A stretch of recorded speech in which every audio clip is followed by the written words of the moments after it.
If you're asking yourself, why should I go to therapy? First off, a big congratulations to you because you've just taken your first major step towards going to therapy.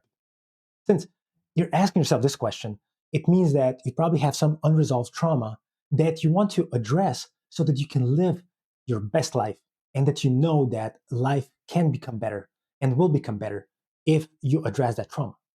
Now, in the majority of cases, people who ask themselves, why should I go to therapy, are afraid of one or all of the three following things. First, the stigma. Second, the value that the therapy is going to provide. And the third one, the price. Now, let's break all of these down. First, let's talk about the stigma of going to therapy. You're most likely living in an environment where therapy is not tolerated, it's frowned upon. Why would you be going to a person and paying them money for them just to listen to you? Are you that weak? Are you that incapable of resolving your own problems, of your own imaginary problems, that you actually need to pay somebody to listen to you? Your parents may say, we can help you. We're going to be listening to you. Just tell us what your problems are. And then, of course, they ridicule you for going and actually telling them about your problems, right? So this is the way my dad is. He is stupidly hostile to going to therapy. I've been going to therapy for the past 3.5 years, and my dad thinks it's a waste of money of me just talking to somebody. Whereas, he is the strong one. He doesn't need to go to therapy, even though every single second that he has of free time, he is sleeping because he has crippling anxiety and panic attacks all the time. But he still is like, I'm not going to be spending 1 hour a week of talking to somebody and paying actually somebody to do to talk to. Now, this is where you need to decide whether you're going to actually be listening to people who have no idea what therapy is,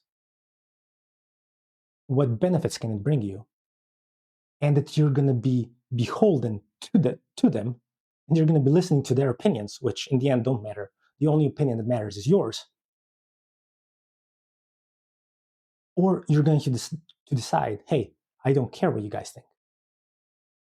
I will make sure that my needs are met because I know that I need to heal. I have trauma that I need to heal and recover from. And most likely, your parents are the main reason why you have trauma. All right. The second one is, are you going to be getting any value? So you can go to ChatGPT and just ask, what kind of value am I going to be getting from therapy? Or just ask this question, why should I go to therapy? And ChatGPT is going to give you a really nice answer with 10, 15 reasons why you should go. And I have it actually here on this monitor, and they're all amazing reasons and really good. What I'm going to be telling you and explaining here is the emotional side of it, why I went to therapy, and what value the therapy provides me. So I've been going to therapy for 3.5 years. And just the improvement in my quality of life, professionally and personally, has been so amazing that I can't quantify it. I am accepting myself now, who I am, and I'm unmasking myself. I don't care about what other people think who I am. I'm finally understanding who I actually am and who was I always meant to be versus the person that the abuse that my parents gave me that I was before I went to therapy. And now I am determining who I will be. I do have a choice of where I will go, who will I talk to, and not just who will I serve and or that I want to please my parents and my employers, my boss, or whoever I think I need to please. And that was me, people pleaser. I was always using the energy to serve everybody else around me, but not to myself. And this is where I'm going to read two paragraphs from the book, The Body Keeps the Score, on why actually therapy is important. Trauma, by definition, is unbearable and intolerable. Most victims become so upset when they think about what they experience that they try to push it out of their minds, trying to act as if nothing happened and move on.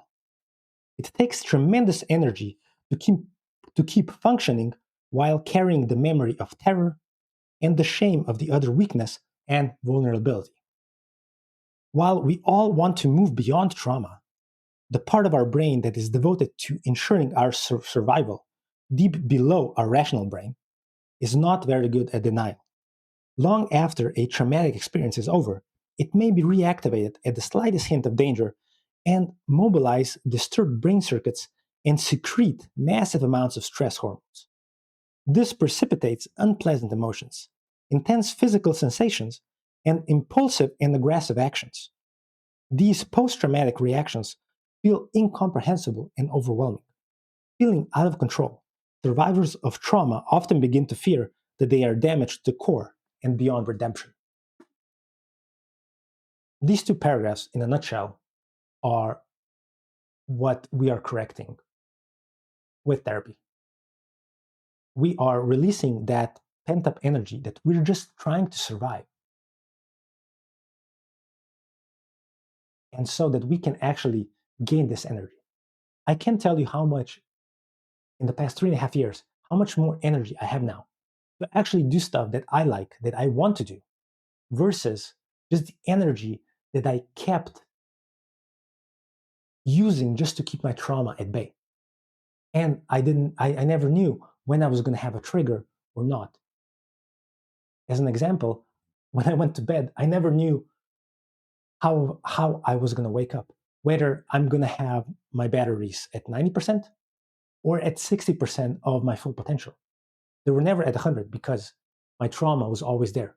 And I always had to use some type of energy. Now, this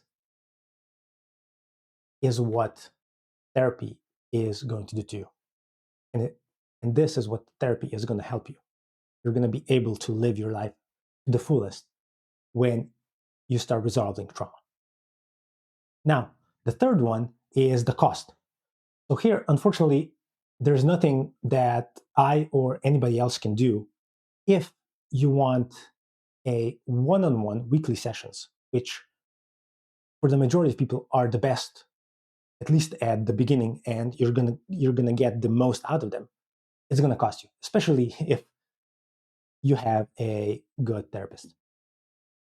That is the unfortunate reality that therapy isn't free, isn't covered with healthcare costs. It's an unfortunate reality. Now, if you don't have money for a therapist, you can go to group therapy. That also helps. I know that some organizations also provide free group therapy. If nothing else helps, go and buy some books. You probably have a few spare dollars or euros lying around. And the two books that I really advise you to just pick up if you don't have anything else is Adult Children of Emotionally Immature Parents. Is an amazing book. And you can see by the amount of these things I have here, it's been a tremendous influence on me. And this, The Body Keeps the Score.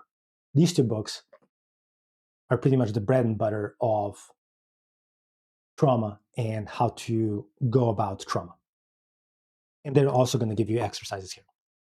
If you have any more thoughts or concerns about this question, just post it in the comments below and I will answer it for you.